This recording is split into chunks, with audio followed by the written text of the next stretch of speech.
உங்கள் தந்திவன் தொலைக்காட்சியில் தெனாலிராமன் தினமும் மாலை 6 மணிக்கு காண தவறாதீர்கள். சிவகங்கை மாவட்டம் மானாமதுரை அருகே 100 நாள் வேலை திட்டத்தின் கீழ் 100 பெண்கள் ஒன்றிணைந்து எந்தவித ராட்சத இயந்திரங்களும் இன்றி குளம் வெட்டி சாதனை படைத்துள்ள சுவாரஸ்ய சம்பவத்தின் பின்னணியை பார்க்கலாம் இந்த செய்தி தொகுப்பில்.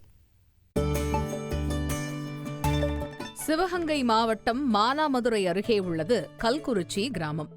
இங்கு சுமார் 500க்கும் மேற்பட்ட குடும்பங்கள் வசித்து வரும் நிலையில் இங்குள்ளவர்கள் பெரும்பாலும் 100 நாள் வேலை திட்டத்தை நம்பியே பிழைப்பு நடத்தி வருகின்றனர்.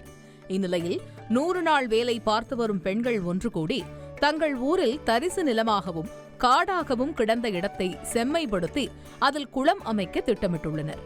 கடந்த 2 மாதங்களுக்கு முன்பு சுமார் 100க்கும் மேற்பட்ட பெண்கள் இணைந்து சுமார் 50 மீட்டர் நீளத்திற்கு குளம் வெட்ட தொடங்கியுள்ளனர்.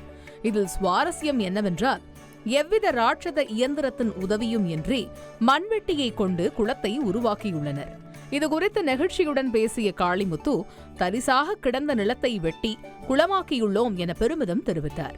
செஞ்சு 2 மாசமும் இந்த குளத்தை வெட்டுறோம். இந்த ஊர்னிய வெட்டி அள்ளி நாங்கள் சுமந்துக்கிட்டு இருக்கிறோம். இப்போ கொஞ்சம் தண்ணி இருக்கு, ஆடு மாடு குடிக்கிறது மாதிரி இருக்கு இந்த குளத்துல. தரிசாத்தான் கிடந்துச்சு. தரிசா கிடந்ததை நாங்கள் தோண்டி இருக்கோம். தோண்டி இப்போ தண்ணி நிற்கிற அளவுக்கு வச்சிருக்கோம். தாங்கள் வெட்டிய குளம் மூலம் ஆடு மாடுகளின் தாகம் தீர்க்கப்படும் என கூறுகிறார் குளம் வெட்டும் பணியில் ஈடுபட்ட சின்னம்மாள். கல்குச்சி பஞ்சாயத்துல இருந்து நாங்கள் ஒரு குளம் அமைச்சிருக்கோம். 2 மாசமா நாங்கள் வெட்டுறோம். ஆடு மாடு இதெல்லாம் தண்ணி இல்லாமல் கஷ்டப்பட்டுச்சுங்க. இப்போ நாங்கள் அந்த குளத்தை வெட்டி நாங்கள் தண்ணி எடுத்துருக்கோம். மழை பெஞ்சா தண்ணி நிற்கும், ஆடு மாடெல்லாம் குடிக்கும். நாங்கள் தொடர்ந்து இந்த வேலை நல்லா செய்வோம். 2 மாதத்தில் இப்பணியை முடித்த பெண்கள் ஒன்றாக நின்று செல்ஃபி எடுத்துக் கொண்டது சுவாரஸ்ய சம்பவத்தின் ஹைலைட்.